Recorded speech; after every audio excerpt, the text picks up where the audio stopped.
Assalamualaikum warahmatullahi wabarakatuh.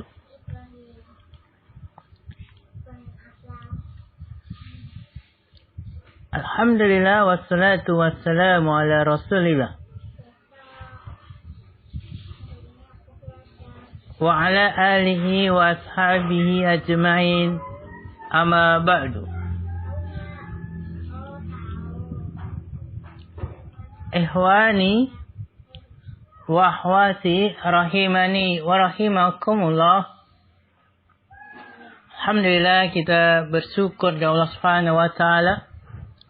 Kembali Allah memberi kita kesempatan untuk thalabul ilmi, untuk menuntut ilmu. Wa nas'alullah ilman nafi'an wa rizqan thayyiban wa amalan mutaqabbalan.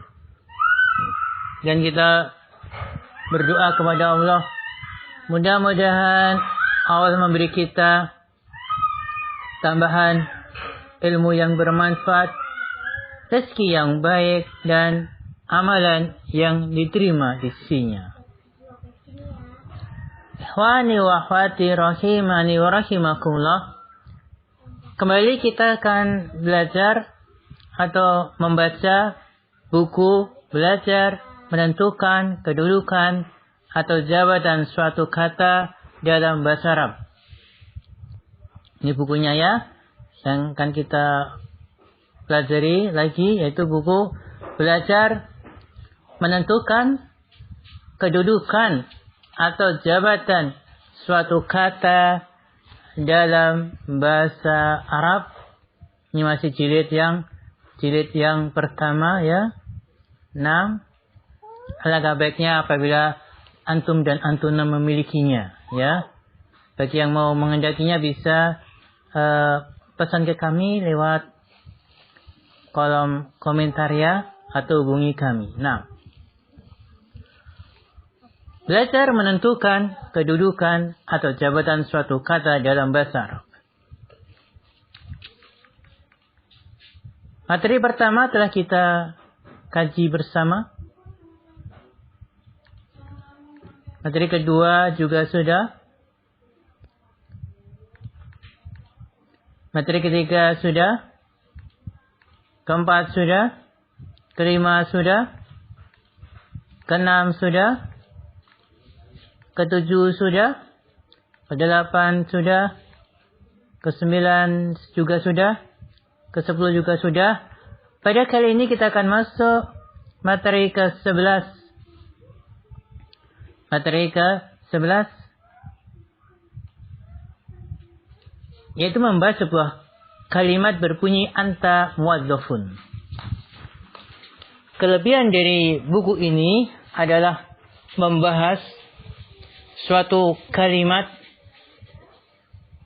intinya membahas menentukan kedudukannya dengan metode tanya jawab. Dengan harapan agar mudah difahami. Adanya tanya jawab. Nah, kita mulai. Materi ke-11, anta muwadzafun. Anta muwadzafun. Soal pertama, anta muwadzafun apa artinya? Maka jawabannya artinya adalah kamu laki-laki seorang pegawai. Soal kedua, apa jabatan atau kedudukan dari anta? Maka jawabannya anta jabatan atau kedudukannya sebagai mubtada. Soal ketiga, apa itu mubtada? Jawab, mubtada adalah isim yang terletak di awal kalimat. Soal keempat, kenapa bisa anta sebagai mubtada? Jawab, karena setiap isim yang terletak di awal kalimat sebagai mubtada. Dan anta terletak di awal kalimat, maka sebagai mubtada. Soal kelima. Apa itu isim? Jawab, isim adalah kata yang menunjukkan kepada manusia, hewan, tumbuhan, benda mati, kata sifat, kata keterangan, dan kata dasar. Kemudian soal ke-6 muncul lagi pertanyaan, dari mana mengetahui kalau anta adalah isim? Jawab, karena anta termasuk isim domir. Dan setiap isim domir termasuk isim. 7. Apa itu isim domir? Jawab, isim domir adalah kata ganti. Baik untuk manusia maupun bukan manusia. Baik untuk mudzakkar laki-laki maupun mu'annas perempuan. Baik yang berjumlah 1, 2 atau lebih. Dan anta adalah dhamir untuk satu orang. Orang kedua atau yang diajak bicara dan yang berjenis mudzakkar atau laki-laki. Soal ke-8. Kenapa anta harokat huruf terakhirnya di fathah? Jawab, karena anta termasuk isim mabni. Yang harokatnya tetap selalu seperti itu, yaitu di fathah harokat huruf terakhirnya. Kemudian, apa itu isim mabni? Maka jawabannya, isim mabni adalah isim yang harokatnya tetap atau tidak bisa mengalami perubahan. Soal ke-10. Bukankah mubtada harokat huruf terakhirnya di dhamma atau dhamma tanwin? Jawabannya, ya betul sekali. Mubtada pada dasarnya harokat huruf terakhirnya di dhamma atau dhamma tanwin. Terus, kenapa anta sebagai mubtada?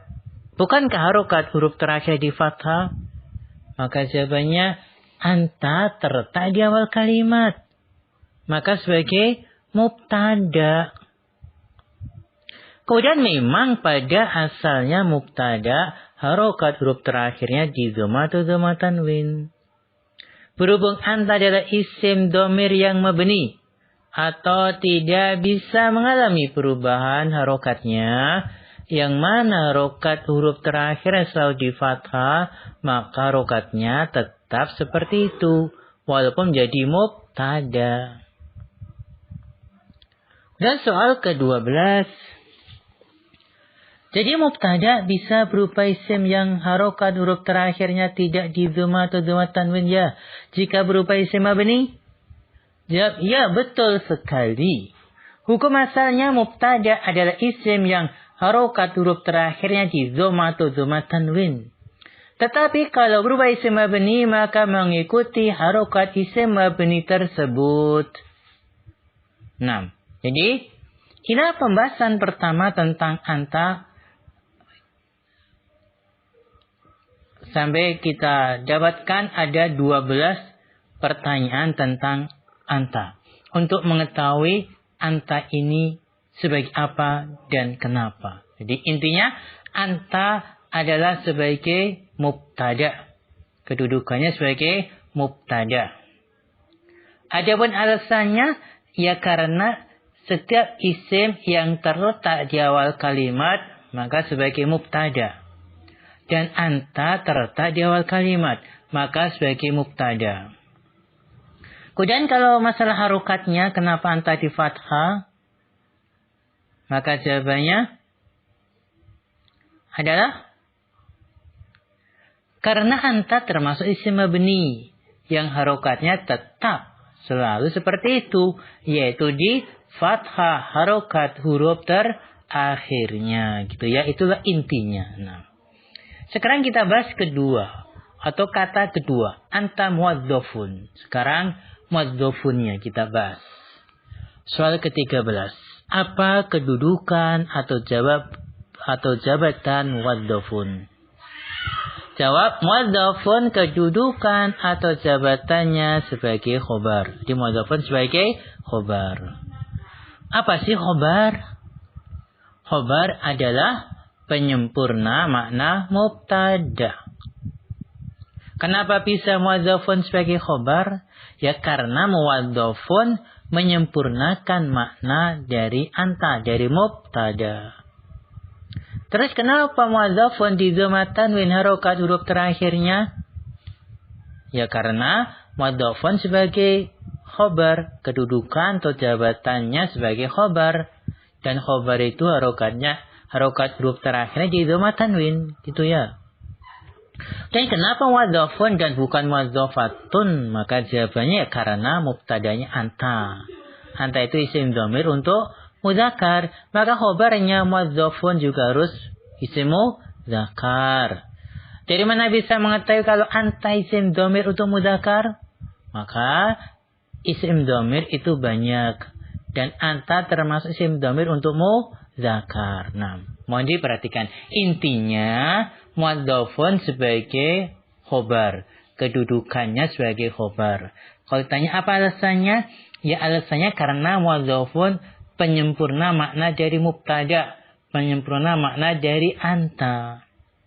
Terus kalau ditanya tentang harokatnya kenapa di dhamma tanwin? Ya karena muwadzafun kedudukan atau jabatannya sebagai khobar, dan khobar itu harokat huruf terakhirnya di dhamma tanwin. Naam ya ikhwan dan akhwat, mohon diperhatikan baik-baik. Ingat baik-baik, bagi yang belum memiliki kitabnya, bukunya, alangkah baiknya memilikinya karena kita memang mengkaji kitab ini.